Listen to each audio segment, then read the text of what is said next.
Joining us to commemorate International Day of Families is Honorable Isalean Phillip, Minister of Social Development and Gender Affairs, Youth Empowerment, Aging and Disabilities. Minister Isalean, welcome and thank you for joining us on GMSKN. Welcome. Thank you. Good morning. It's always a pleasure to be here. I'm a regular. Always a pleasure having you indeed. Of course. So, Minister, can you tell us how important it is families in St. Kitts and Nevis? Oh, well, families, I think, are very extremely important when we think about, community development, social development. The family is still considered the primary unit for socialization.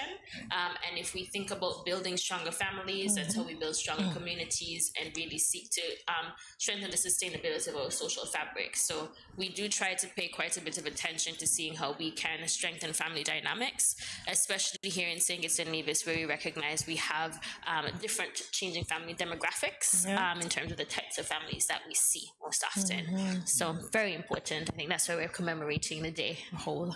Indeed. So why did the United Nations decide that they should celebrate this day, and what is the aim of it? I think it's kind of going back to the same point, kind of recognizing the family as a primary socialization unit for society and social development, particularly human and social development. In terms of the objective for the day, I know this year the focus is looking at the changing demographic of the family. And we say that we are recognizing that in 2023, this day and age, we're seeing a lot more issues around where people are having fewer children for different reasons, and then the family is also becoming a bit more extended because you see people are caring for their seniors, their elderly, and so we have those extended family dynamics going on. And I think most alarmingly, it's just kind of the change in where women are having fewer children. I know just before you were talking about reproductive health issues, infertility is a major concern, and then women are also just making the choice not to have as many children anymore. And so labor productivity for women is increasing, but it also raises questions around sustainability, moving on and have fewer babies and more older persons. So those things are worth noting and seeing how we can strengthen dynamics in light of our current realities. Okay, so you touched on the team and you touched on the impact. So let's talk about the impact of the demographic change on families here in St. Kitts and where else you may know of. Well, in St. Kitts and Nevis, I think we've always known that we have commonly had more single-parent headed households. That's been a trend for years, where we have seen the absentee father. That's been a historic trend that we have, and we still have a number of these families, but now I think the pressures may be a little bit more in the sense that we still have single-parent households, but we have those households that are now not just a single parent who's taking care of multiple children, but they're also taking care of seniors and older persons. We also see we're seeing an increase now, which is in a positive way, of women who may have challenges with getting children, choosing to adopt more. And so we actually want to promote that certainly a lot more, because we do have children who could use the support of a more healthier home dynamic. And so having persons who are willing to adopt or even to foster. And so we are seeing that increase and a rise in St. Kitts more formally. I think we've always had the culture of, people saying I have multiple mothers, calling people auntie and those kinds of things. But, we do have systems and laws that help for us to formalize those processes in terms of adoption and foster care. And so we also, through the ministry and the Department of Community Development, we seek to really encourage persons to engage in more healthier co-parenting dynamics, particularly in light of the fact that we have a greater number of single-parent headed households.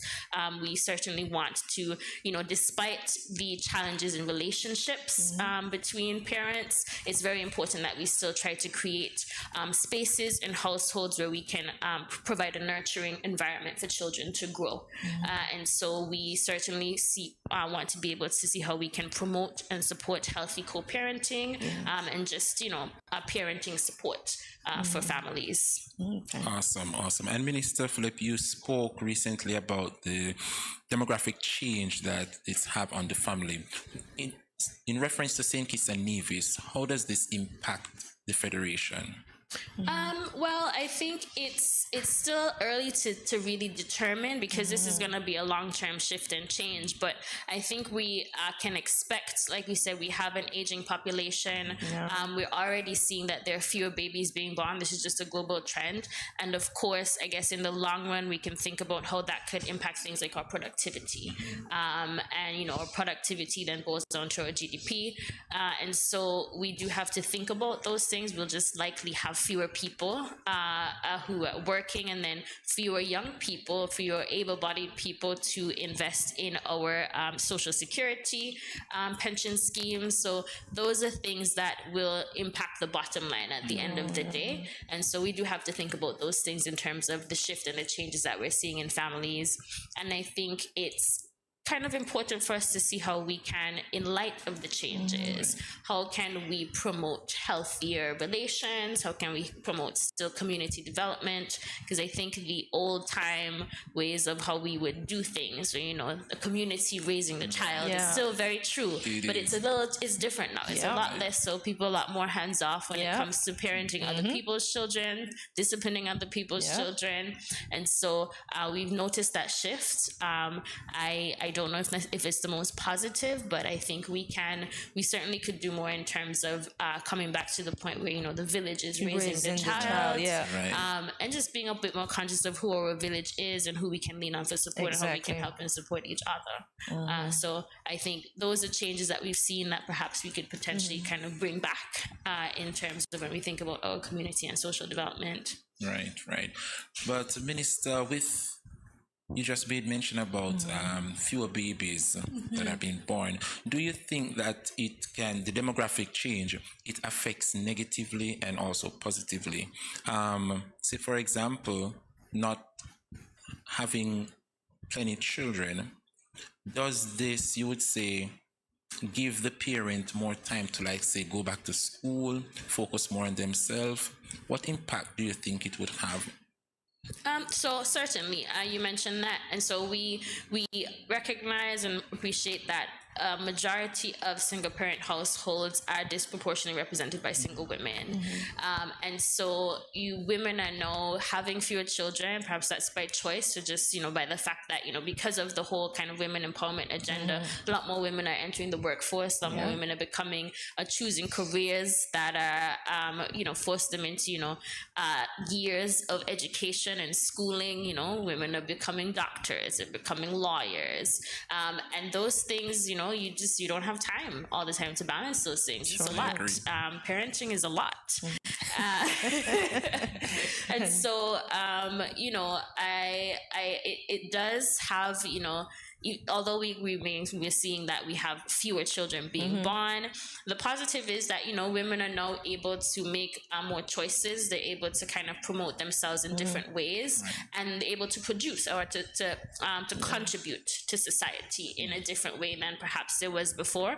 And so I think there is, it's a kind of an opportunity cost, because we do obviously want to have children populating our federation and the world, but then it's also a positive to have women engaged in spaces. So, we're seeing women in leadership and politics. Indeed. And, I don't have any children, not yet. Just yet. But it's not really something I'd be thinking about every day, because I already have so much to do.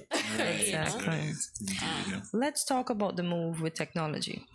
The fact that some of us are aware that soon we may now have jobs, because these jobs will be given to AI and these smart robots that we are seeing. So what's the sense of making kids that won't have a job then? That's a really good question. Ask a good question. And I mean, that's really something, to really think about in terms of like economics and development, because yes, and we're seeing, in more northern countries, we are even where we see factory type of work in terms of manufacturing has reduced, because you just have the technology that is able to do that assembly line type of work much faster. And it does speak to a trajectory of, well, where are the jobs, what are we going to do? And I mean, this is in my mind, it becomes more a question of how do our social services and our social protection then seek to support these persons. That's a really big question for me, but you know, I don't know if it would necessarily reverse the trend that people are going to say, well, robots are taking over my work, so now I'm going to have no children.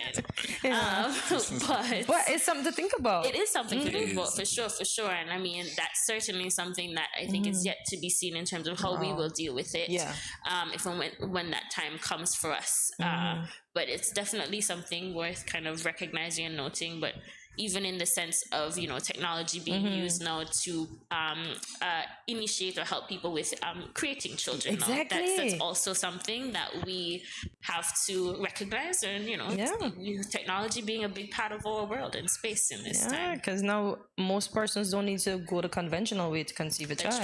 That's true. Yeah, that's true. Interesting.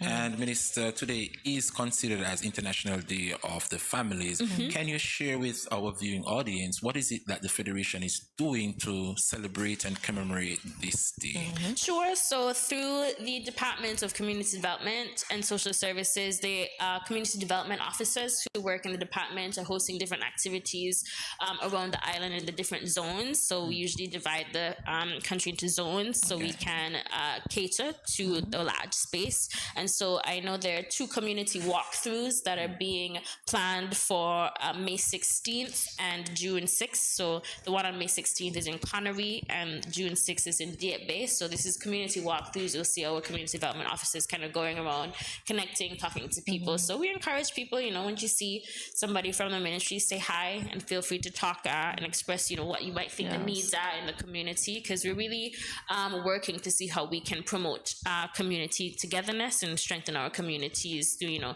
the spaces, the community center use, parks, green spaces. We'll also be hosting a movie and family games night, because of course we want to promote positive relationships. Let the family come out with the children, you know, family friendly events. So 2 of those are scheduled for May 30th and June 9th. And there's also a backyard gardening info session that one of our community development officers is hosting from June 13th to 14th. For more details, I'd like to encourage people to check us out on Facebook, on social media. We have a page there. You can always call the department and ask what's going on in your zone, in your area.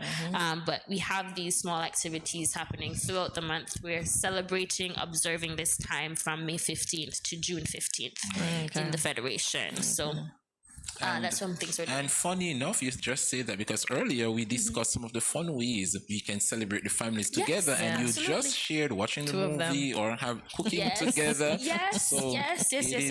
That's something that I do personally with my family. We have family games nights. It's always nice. You know, I go back to the old school like board games. Yeah, indeed. You know, different kind of games. It's always a fun time when you can just, you know, sit, relax, and laugh and have fun with your family. And it's you know, it's a way for us to connect with our children too. Of course. For them to see us in a different space. So I would want to encourage people to host their own or reach out and see how you can connect with some of the activities being hosted by community development and social services. I have a tough question to ask of you.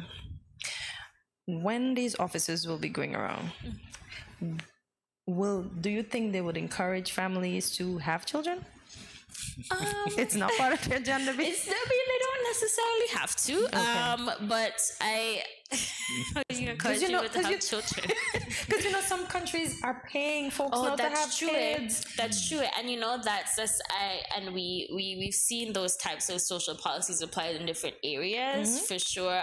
I know in Europe, they've had a time where they've actually really tried to instigate some more, you know, family baby making, essentially. I don't know if we'll get to that point in the Federation. Maybe. I don't know. But I think outside of just having children, I think for me, I would want to encourage folks that for the family and the children that we do already have, Yes. I do think there's work that we can do to be able to strengthen those dynamics. Okay, good stuff. And so that is where the Department of Child Protection and Probation Services often comes in, because we do see that there is a lot of difficult and challenging family relations already from the family that we do have. So, while we will need to make sure that we shore up our productivity in our reproductive space in terms of making more children, I do think we still have quite a bit of work to do when it comes to mediating family dynamics, and getting even just single parents or co-parenting dynamics to be healthy with child maintenance, having agreed on times to make sure that children is benefiting from knowing both parents, and so we still have quite a bit of those issues. Quite a number of those cases come to us through child protection, and so we want to encourage that, of course, and not just say, well, you just got to have more children, but we do need to have strong dynamics where we can actually support and cultivate positive human development of our children. I like that part. Wonderfully It said. makes sense. It makes plenty of sense. Minister, it's always a pleasure having you. Thank you for having me. Of course, always happy to be here. Aww.